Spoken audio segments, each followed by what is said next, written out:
right here on the Muskegon Channel. Andy O'Reilly, Dave Cackley is back. It's a Monday. It is the day after Easter. Everybody's excited about the sun. Everybody's excited about the spring. Hope floats eternal, and here we are ready to do some news. Hope floats eternal. That's what I came up with. You borrowed a phrase and then you changed it up a little bit. I can't remember what the original wording is. It hope springs eternal? No. Or spring hopes hope for floats. something? No. Hope floats? Wait, that was a movie with Harry Connick Jr. and Sandra Bullock, I believe. I remember that. I do remember that. I didn't see it. Got a little stomach thing today. Really? A little yeah, queasy? We went to, I mentioned Friday we were thinking about going to the Tigers game. So did you go? Yeah, fun. Okay. It was a barn burner, 1-0, Pittsburgh. Yeah. Plenty of elbow room. Go figure. But on the way back, we usually stop at Fowlerville Farms and get something to eat. You know, that little restaurant there in Fowlerville. Right. Excuse me, does your chicken wet burrito have beans in it? Well, no, it doesn't have any beans in it. Okay, I'll have that. Well, guess what? It had beans. Yep. Uh-oh. Poor Cindy. Can't eat beans, man. She had to deal with that for the next 2 hours? Huh? She had to deal with that on the ride home for the next 2 hours? No, I ran into the store and got Gas X or whatever it was to kind of curb the... I literally cannot eat those anymore. I can't touch them. Let me ask you something. What? Okay, you and Cindy have been together for, what is it now, 12 years? Ballpark, yeah. It'll be 11 years married on May 6th. Okay. Do you feel the need to squelch those feelings when they come up, or do you just let it go? No. I get up, leave the room, and yeah. And this goes back to my days as a Ute. Okay. At my house growing up, if you broke wind, you were in for a beating. Right. Yeah. So as you should be.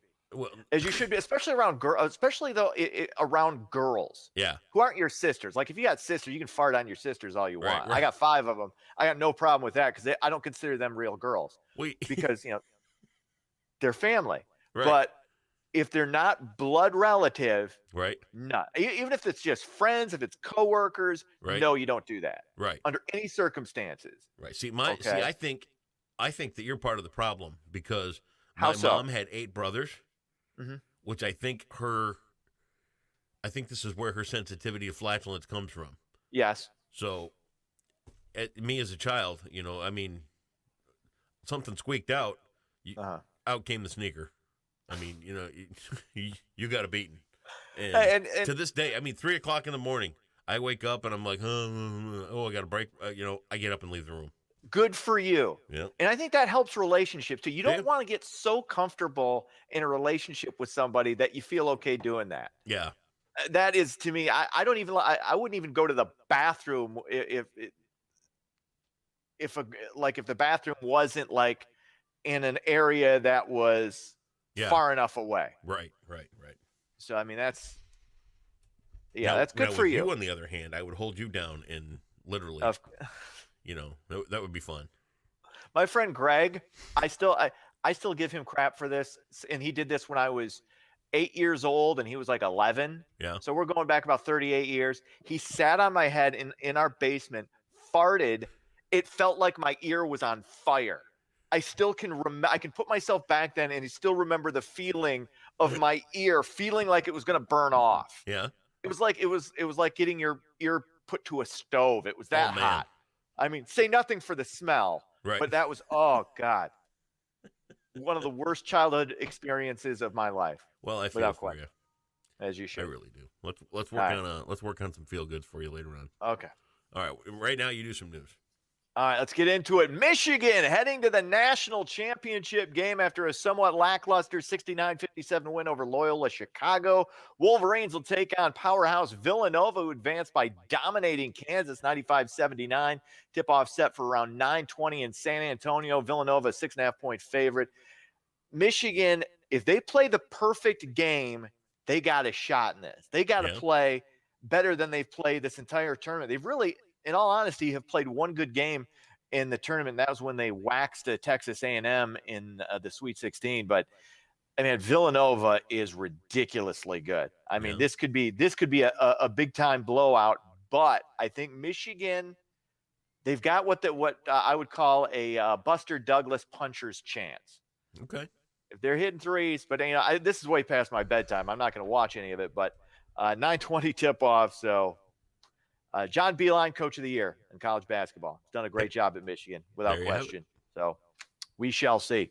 Police in Muskegon will no longer have to purchase their own service weapons. City Commission recently agreed to buy 90 new 9mm Glock 17 pistols for the officers. Muskegon Public Safety Director Jeffrey Lewis says that standardizing the weapons will help hold officers more accountable in cases of an officer-involved shooting. Did you have any idea they needed to purchase?